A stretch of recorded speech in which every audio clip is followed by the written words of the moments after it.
Hey, this is Dr. Barry. For the next few minutes, let's discuss 7 iodine-rich foods.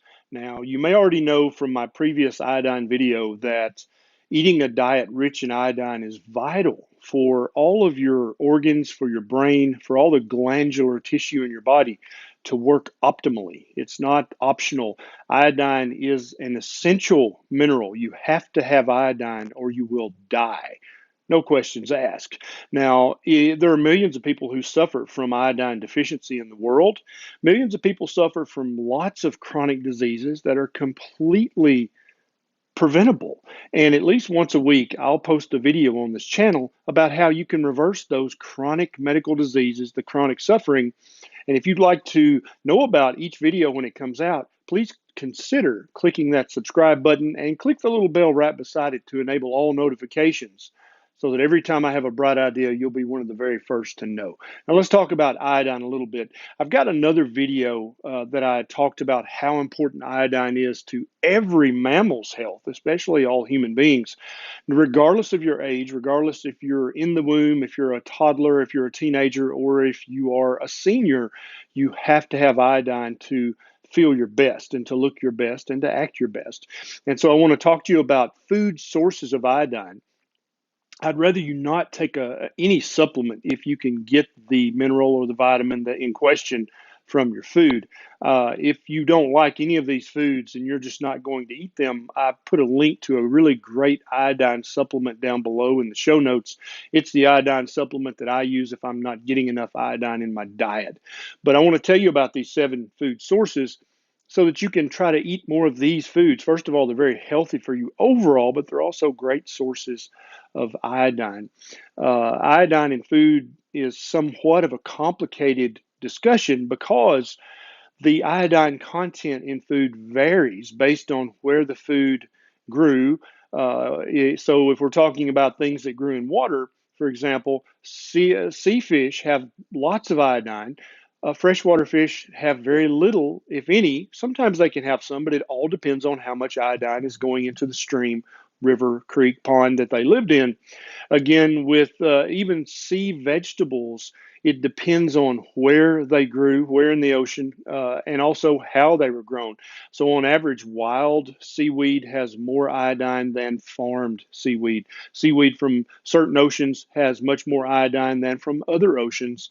It's very complicated, but if you incorporate as many of these 7 foods into your diet as you can, you're going to get plenty of iodine and you probably won't have to supplement at all. Now, let's go through the list.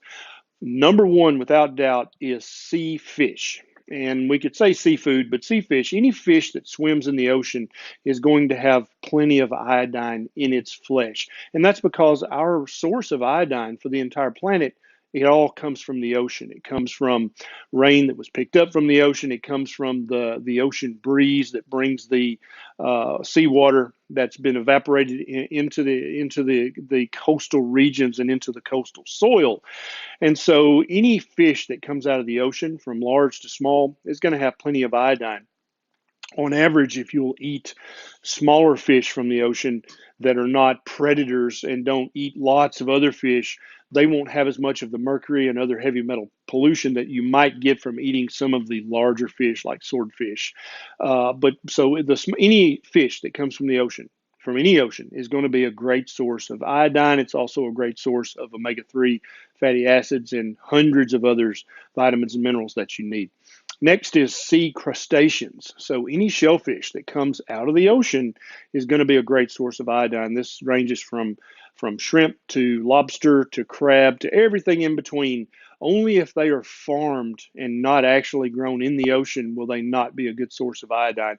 So any wild caught sea fish or sea crustaceans are going to be excellent sources of highly bioabsorbable iodine, which is what you're looking for. Number 3 on my list is seaweed, and this can be nori, this can be kelp, this can be wakame or hiziki. Any of these, if they are actually grown in the ocean, are excellent sources of iodine. And you'll learn in my other video that people who live in coastal regions or islands like Japan, they consume many milligrams a day of iodine in the sea fish, the sea crustaceans, and the seaweed. And again, like I said earlier, depending on where the seaweed was grown, which ocean, and was it farmed or was it wild, all these things matter as to the amount of iodine. But if it's grown in the ocean, in seawater, it's going to have iodine in it by definition. Next on the list, number 4, is meat and organs. And so any animal is going to tend to concentrate the amount of iodine it gets in its diet.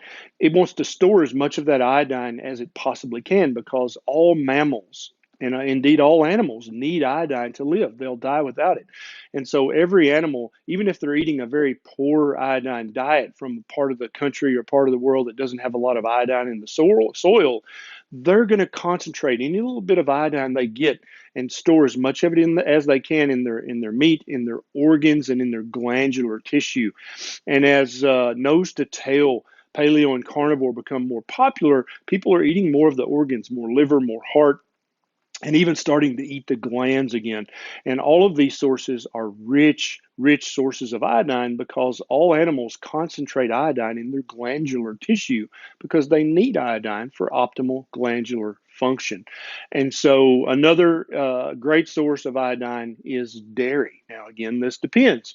If this was a cow that ate grass in a very iodine poor part of the world, then there won't be as much iodine as if this is a cow that's grazing grass on an island or in a coastal region. That cow will have much more iodine, or goat or sheep, in its dairy than it would if it were not in that area.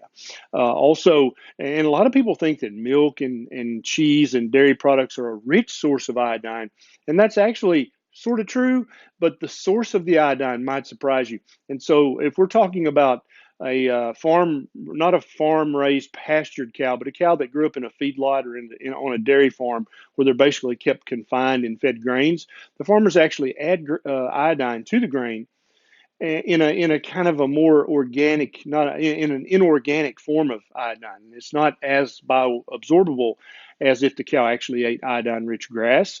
Also, the dairy farmers dip their cows' udders in an iodine antiseptic solution to kill bacteria and germs before they milk them and after they milk them. And a lot of the iodine from that actually soaks into the udder and to the teats. And then when they milk the cows later, when they hook up the milk machine, you actually get a lot of that iodine. Again, that's an inorganic iodine. You probably do absorb some of that, but it's not as bioabsorbable as the iodine from a grass-fed cow in a coastal region. But still, dairies always has a little iodine because the cow is going to concentrate the iodine that they get into their milk for their calf, because the calf, in order not to have mental retardation or other growth problems, has to have a certain amount of iodine, just like we do. And so the mama cow is going to concentrate that iodine into her milk. Next on the list is eggs. Once again, all animals have to have iodine. And so, one of the main causes of mental retardation in humans in the world is a pregnant woman not having enough iodine while her child is in the womb, and the child winds up with a lower IQ because of that. That goes for all animals, and it goes for chickens, ducks, geese, and even peacocks. They concentrate the iodine that they get out of their diet and put it into their eggs. And so, eggs are almost always a good source of iodine. And of course, the amount again depends on where this chicken, goose, duck lives in the world. Some will have more, some won't have as much, but they'll still tend to concentrate it in their eggs because it's vital for their chicks when they hatch to have that excellent source of iodine. Next on the list is any coastally grown plant food. Plants grown in the interior of a large continent typically don't have much iodine at all. But if the plants are grown on the coastal region, and this can include any plant, they're going to have a degree of iodine in them. You'll see a lot of information on the internet that certain plants, this plant or the other plant, is an excellent source of iodine. That's almost never true. The best source of iodine, without exception, usually by an order of magnitude, is an animal source. And it can be, like I said, the sea fish, and if you don't want to eat things with faces, then eat the crustaceans. And oysters are also a great source of iodine if they're grown in the ocean. But coastal plants can have a little iodine in them. There's no doubt about that. Now, there's a myth out there on the internet that potatoes are a great source of iodine. And this comes from a study. And I want to tell you about this. It's very intriguing. So the scientists who did this study, what they were actually looking at was biofortified potatoes. And so what they did is they put a lot of iodine in the soil that the potatoes were grown in. And then when the potatoes plants produced potatoes, they analyzed them in the lab, and lo and behold, they had iodine in them. And so what the whole study was showing is that you can put concentrated iodine in soil, and plants and animals will take up that iodine because they all need it to survive. But that does not mean that potatoes are a good source of iodine. Most potatoes grown have no iodine whatsoever. Only if they're in a bio intensified environment where the farmer actually thought to add iodine to the soil will a potato or most any other tuber have any iodine whatsoever. So that's the big myth out there on the internet, is that potatoes are a great source of iodine. They ain't. Okay. Now, if you enjoyed this video and you'd like to learn more about all the nutrition lies and medical lies that we're told that keep us chronically ill, you might want to check out my book, Lies My Doctor Told Me. It's available where all books are sold. I'll put an Amazon link down below if you want to check it out. And then also, I'm going to put right here my iodine video. So if you're like, yeah, okay, so these are iodine-rich foods, so what? I don't really need that much iodine, right? I get it from my Umbrella Girl salt, right? Yeah, no. Watch this video and you'll learn more about why you need iodine and how much you actually need. This is Dr. Berry. I'll see you next time.